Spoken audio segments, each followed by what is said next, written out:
Hello friends, आज की video का टॉपिक है अनुच्छेद लेखन। तो आज की वीडियो में हम देखेंगे अनुच्छेद की परिभाषा, अनुच्छेद लेखन किसे कहते हैं और अनुच्छेद लिखते समय कुछ महत्वपूर्ण तथ्य। तो सबसे पहले हम अनुच्छेद की परिभाषा देखते हैं।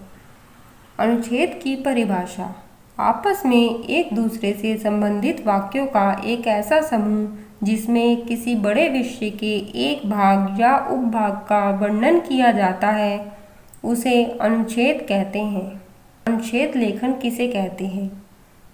जब हम किसी विषय पर अपने भाव या विचार विस्तार से प्रकट करते हैं तो उसे हम निबंध लेखन कहते हैं, किंतु जब हम किसी विषय पर अपने विचार संक्षेप में प्रकट करते हैं तो इसे अनुच्छेद लेखन कहते हैं। अनुच्छेद लेखन में आपको किन किन महत्वपूर्ण बातों, किन किन महत्वपूर्ण तथ्यों का ध्यान रखना चाहिए। तो सबसे पहले मैं आपको बता दूं कि अनुच्छेद लेखन में आपको छोटे शब्दों में किसी विषय के ऊपर लिखना होता है, लेकिन अगर आप अनुच्छेद लिखते समय कुछ बातों का ध्यान रखते हैं तो आपको एग्जाम्स में उसके पूरे नंबर मिलते हैं। तो चलिए देखते हैं कौन कौन से हैं वो महत्वपूर्ण तथ्य। नंबर 1, अनुच्छेद लिखने से पहले रूपरेखा, संकेत बिंदु आदि बनाने चाहिए। तो फ्रेंड्स, आपको सबसे पहले पॉइंट टू पॉइंट संकेत बिंदु आदि बना लेने चाहिए, जिससे कि आपको पता चल जाए कि हमें किन किन टॉपिक्स को कवर करना है अनुच्छेद में। नंबर 2, अनुच्छेद अधिक से अधिक 100 शब्दों का होना चाहिए। तो अनुच्छेद लेखन में आपको एक तय शब्द सीमा दे दी जाती है, इसलिए आपको पॉइंट टू पॉइंट ही अपनी बात रखनी होती है। नंबर 3, अनुच्छेद में विषय के किसी एक ही पक्ष का वर्णन करें। अगर आपको किसी विषय के सकारात्मक पहलुओं का वर्णन करने के लिए बोला गया है तो आपको सिर्फ और सिर्फ सकारात्मक पहलुओं का ही वर्णन करना है, उसमें नकारात्मक पहलुओं का वर्णन बिल्कुल भी नहीं करना है। नंबर 4, एक ही बात को बार बार ना दोहराएं। आपको किसी भी बात को बार बार दोहराना नहीं है। अगर आप किसी भी बात को घुमा फिराकर अनुच्छेद में बार बार डालेंगे तो पढ़ने वाला इरिटेट होकर आपके नंबर काट लेगा। नंबर 5, अनावश्यक विस्तार से बचें लेकिन विषय से ना हटें।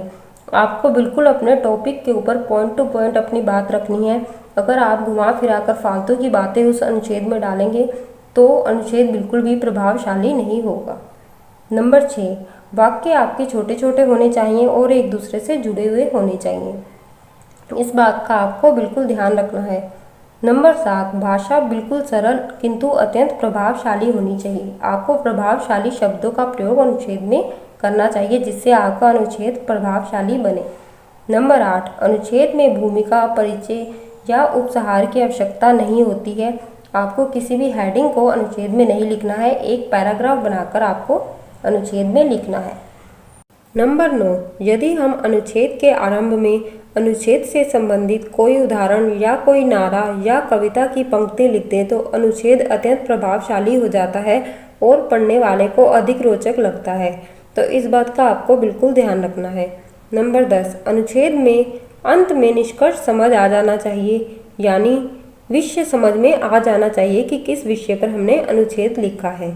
तो इस तरह से अनुच्छेद लिखते समय इन 10 महत्वपूर्ण बातों का ध्यान रखना बहुत ही आवश्यक है। और अगर आपको अनुच्छेद का उदाहरण देखना है या फिर अनुच्छेद किस प्रकार से लिखा जाता है तो उसका लिंक आपको ऊपर आई बटन में मिल जाएगा।